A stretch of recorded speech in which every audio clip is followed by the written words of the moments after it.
Hey, welcome along to another edition of Mark's Mailbox. We do these question and answer sessions live in audio around the planet, but at the end of the hour, we always have some questions that we didn't get to, and they build up, and every so often I like to do a video edition of Mark's Mailbox because some of those questions are too good to throw away. And the first one up today comes from Scott Schertzer of beautiful Miami Beach in Florida, who says, "Dear Mark, do you think that the political trends taking place in the United States, the United Kingdom, Australia, and much of Europe will have legs?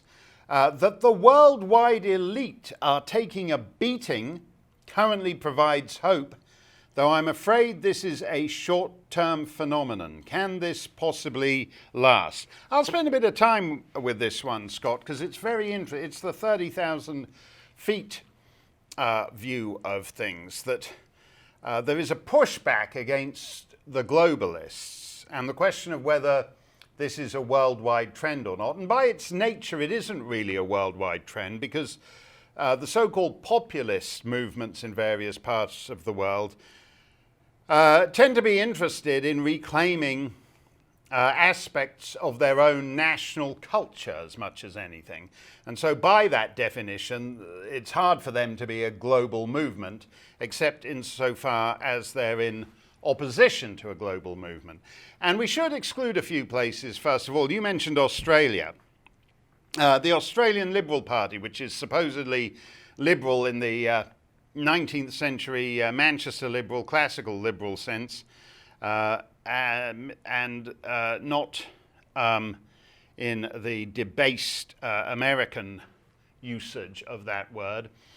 I don't think that was a great pushback against the globalists or anything like that. It was hugely enjoyable, mainly because the Labour Party, who was supposed to win and who had led in the previous 259 polls or whatever it was, and the media all thought they were going to win, and the bookmakers thought the high street bookmakers thought they were all going to win, which is why they took a beating on election day and were millions and millions and millions of dollars out of pocket. That was all great fun.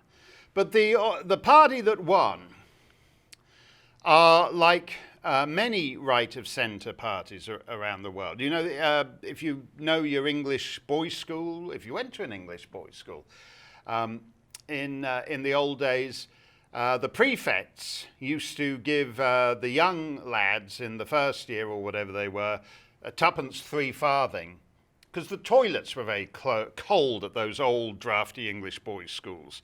So the prefects at the top of the school used to give the young uns tuppence three farthing to go and sit on the seats and keep them warm until the prefect was ready to come along and take his rightful place. And right-of-centre parties in a lot of the world are the equivalent of those young English schoolboys keeping the seat warm for when the lefties are returned to power and ready to take their rightful place on the throne. And the Australian Liberal Party in its present incarnation are classic seat warmers. In Canada, the Conservative Party under Mr. Scheer, and to a certain extent the previous Conservative ministry under Mr. Harper, are classic seat warmer parties. Right now there are guys all over the planet who, when you do the English schoolboy warming the seat for when the lefties come back, they say, "Oh yeah, that's my so-called Conservative Party too." There are a lot of seat warmers out there around the planet, so I'd exclude Australia from that. There's no doubt that what happened with Trump in the US and with Brexit in the UK, and to a certain extent across the continent as well, are part of a real trend. And that trend does exist. I should add, from a Canadian point of view, that I think you can see what happened in Alberta and Ontario in recent provincial elections as part of that trend. People are asking for a wider choice, that a contest between a left-of-centre party and a bunch of seat warmers means that every country is trapped in a left-wing ratchet effect. And people don't want that, and they want wider choices. How do you get wider choices? It's virtually impossible to start a new party in the United States. It has a frozen two-party system. When I mentioned to American friends that Nigel Farage formed his Brexit party 6 weeks before the election. They all said, well, wait a minute, how can he get on the ballot? You can't have ballot access if you launch a party 6 weeks before the election. Exactly. That's why you have the same two lousy parties that you've had since the Civil War in the United States. And in order to bust free of that, what you need is a guy who is big enough to run as an independent, in effect, which is what Trump did. Trump engineered a hostile takeover of the Republican Party, and you have to be as big as he is to be able to do that. And then, simply because nobody had thought that was possible, the entire establishment began working to undermine his election victory. And actually insulting the electorate along the way by essentially peddling a theory that the only reason they voted for Trump was because they were too stupid to know they were being manipulated by Vladimir Putin. Keep telling the masses that they're stupid. That's not really going to work. We've seen the same thing with Brexit, that people didn't know what they were voting for. They were too stupid, knuckle-dragging, moronic people, and they didn't know what they were voting for. I think actually Nigel Farage usefully clarified things in the European elections. You cannot do what both the Conservative and Labour Party were trying to do, which is try to fudge Brexit, try and, under the guise of claiming to support Brexit, to be in the business of implementing Brexit, in effect being minded to castrate Brexit and leave it as a gelded Brexit, where Britain will be forever the eunuch in the European sultan's harem, watching the great Euro Sultan get up to it with all the other member states and being able to participate himself because Theresa May and Jeremy Corbyn have gotten together to nobble and castrate Brexit. And the European election usefully clarified things, because people basically said, people who wanted to leave said, we want a party that wants to leave. And people who want to stay voted for parties that wanted to stay. And that's interesting in a country that has had a two-party system, essentially, in terms of choice of government for as long as America has. But people do change. And what's interesting to me, this tweet caused a bit of trouble for John Cleese. You know John Cleese, he big star of Fawlty Towers, Monty Python, Fish Called Wanda, all that.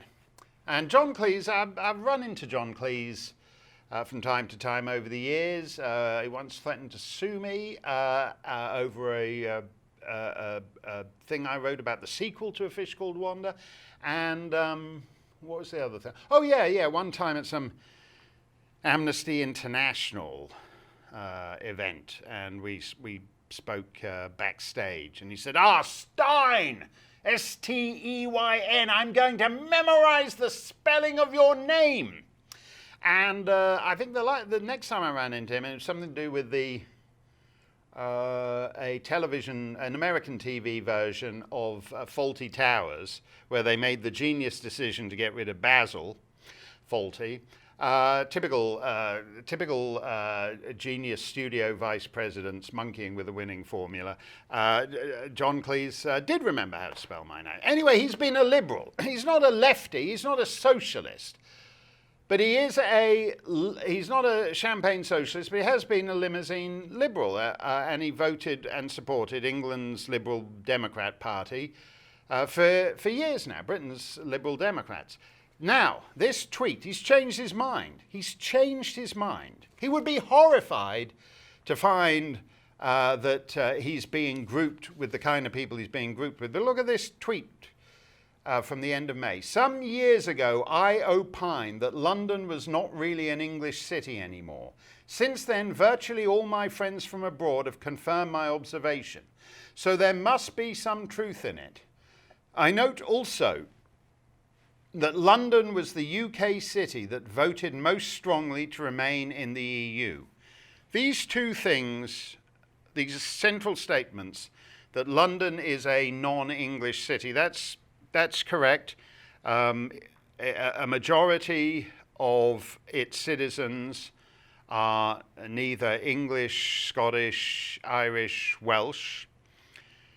It has had massive demographic transformation, and it was a bedrock of support of staying in the EU. Now, John Cleese no doubt thinks he's the same John Cleese he was back when he was supporting the Liberal Democrats. But he's not, actually. He's changed. He's changed. And it is interesting to me that when people's assumptions are on the move, then anything is possible. And that's certainly true in Britain. There's an existential crisis for the British Conservative Party. They feel, the base, the voters feel betrayed. They voted to leave the European Union, and because the MPs in Parliament, there is no majority for leaving the European Parliament, for leaving Europe in the Parliament at Westminster. Those MPs have used the cover of so-called negotiations as a way to screw over their own voters. The voters are wise to that, and that's an existential crisis for the Conservative Party. I like Dan Hannon's line. Basically, Mrs. May led the Tories in the European elections to their worst results in 350 years. 1678, I think. 1678. Spin that, you lousy, modish, fashionable, finger-in-the-window, dirty, rotten, stinking spin doctors. The worst results since 1678. Nevertheless, when you don't have leaders as canny as Nigel Farage, and you look at some other countries, the populist nationalist vote often tops out around 20%, something like that. And what's interesting is what it will take to get that to nudge higher, to go higher and put those people in government. And I think there's really two things that are going on there. When you look at Eastern Europe, for example, Central Europe, because in Central Europe they don't like being referred to as being part of Eastern Europe. And it's true, Hungary, when you look at it on the map, it really is quite central. But it used to be part of the Warsaw Pact. And if you have memories of being under communism 30 years ago, and 40 years before that being under fascists, and if you have the history that a lot of so-called Eastern Europe, east of the Iron Curtain has, you understand that democracy is something to be vigilant over. And so it's interesting to me that the most implacably opposed to the Brussels project are obviously Hungary, where Mr. Orban's party got, I think it was 52% in the European elections. And in Poland, I think they, not quite a majority, but certainly a plurality, 43%. You look in Italy, where Mr. Salvini's party got a third. Now, this isn't a uniform trend. In the Netherlands and certain parts of Scandinavia, you can find parties where they've actually declined. The populist nationalist party has declined, in part because the respectable right-of-centre parties have felt obliged to steal the nationalist populist party's policies. Now that in itself is a good sign. That's what Milton Friedman said. Milton Friedman said, the object isn't to persuade the right people to do the right things, it's to force the wrong people to do the right things. That's when you know you've made an important cultural shift, when you force the wrong people to do the right things. And that's what you see in certain parts of Europe, in the Netherlands and Scandinavia, where parties who'd been doing the wrong thing for decades suddenly saw the way the populist nationalists were changing things, and they decided it was time for them to start doing for the wrong people to start doing the right things. That's a healthy trend. Then you see France. In the European elections, Monsieur Macron, who invested an awful lot of his personal prestige in that particular election campaign, and was defeated by Madame Le Pen. And that's very interesting. That's across essentially 16 years. From that first shockwave when Marine Le Pen's father got into the runoff against Jacques Chirac, in other words, came number 2 in the presidential in the presidential election. That was supposedly a shockwave to respectable France, and all the respectable so-called conservatives and all the respectable so-called leftists all got together to defeat Monsieur Le Pen very soundly. Then it became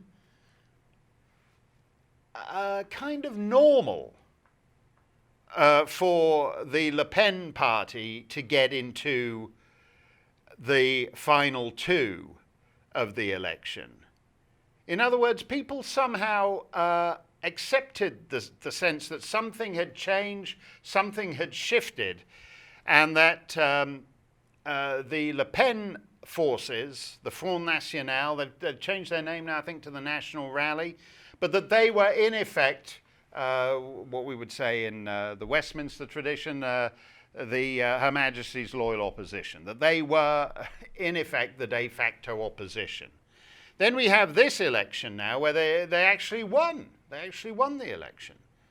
That's incremental progress, and it does tell you that something has changed. So these things aren't even, but the bounds of conventional, respectable politics are being tested.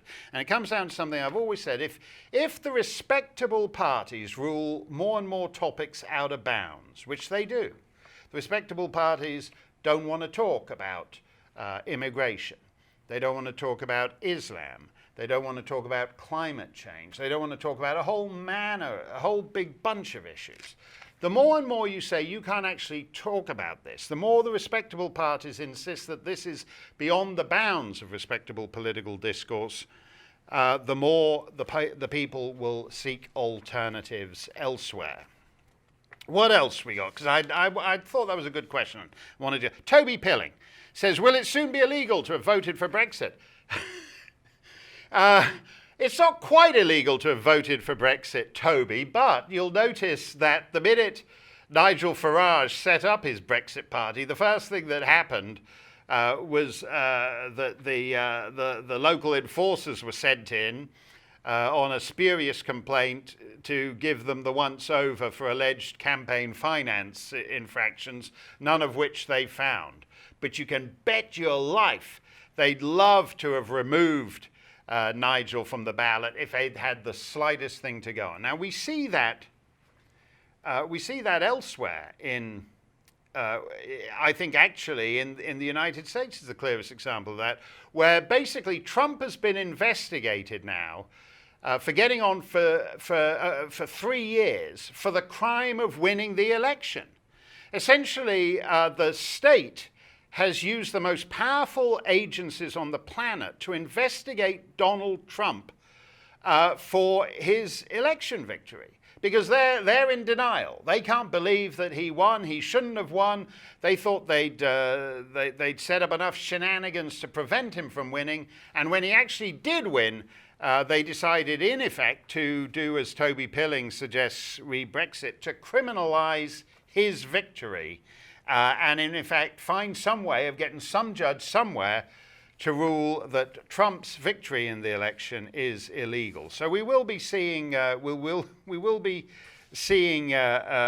bit more of that. I think a couple more. Okay, I'll do a couple more quick ones because I spent a long time with that first one. This is a good question. I like this. Walt Trimmer says, I was struck by one thing you said during the Q&A. You stated that the purpose of the judicial system was to provide resolution to a dispute that both sides had to accept. When I was in Afghanistan, every government department wanted to get into the act. The Justice Department was working to reform the Afghan legal system by, wait for it, making it like the US legal system. The Afghans, especially the Pashtuns, had Sharia law where a Taliban judge would come in and resolve disputes.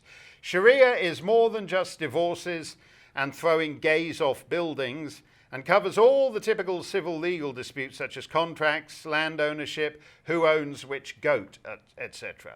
Once the Taliban judge rendered his verdict, both sides accepted it. If you wanted to appeal that verdict, the judge's coterie would shoot you.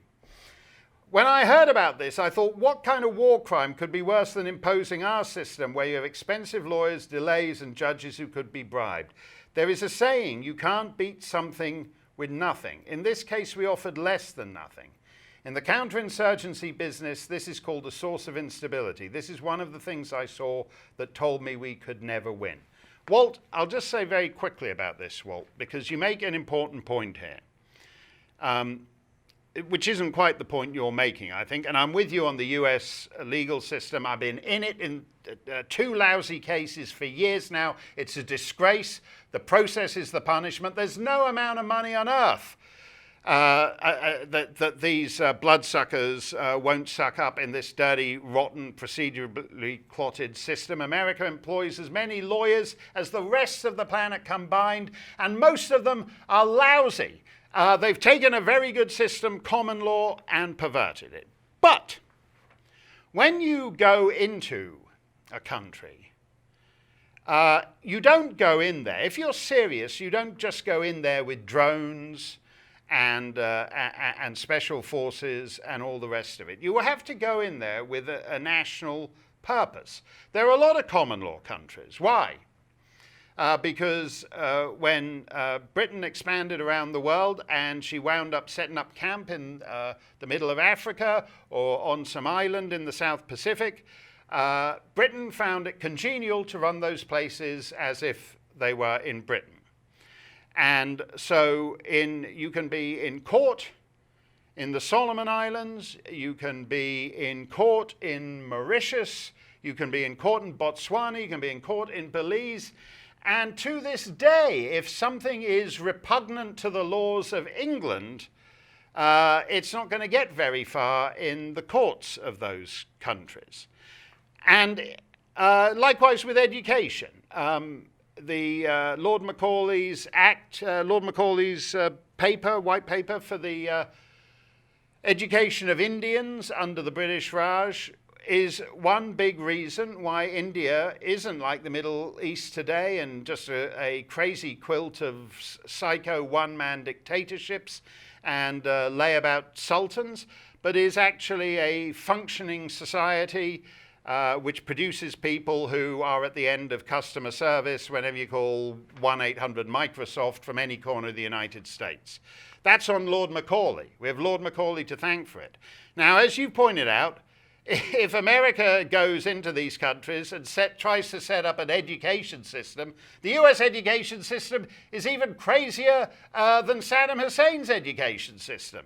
The US legal system is even nuttier than whatever passes for the Kabul Bar Association. And that, too, is a reflection on what we've done to our own inheritance. So that all the traditional assets of great power, your cultural power, your educational power, your jurisprudential power are in fact weapons that in our world just blow our own feet off. This is part of the reason why people actually do want an expanded choice, do want an expanded conversation on these things, and why this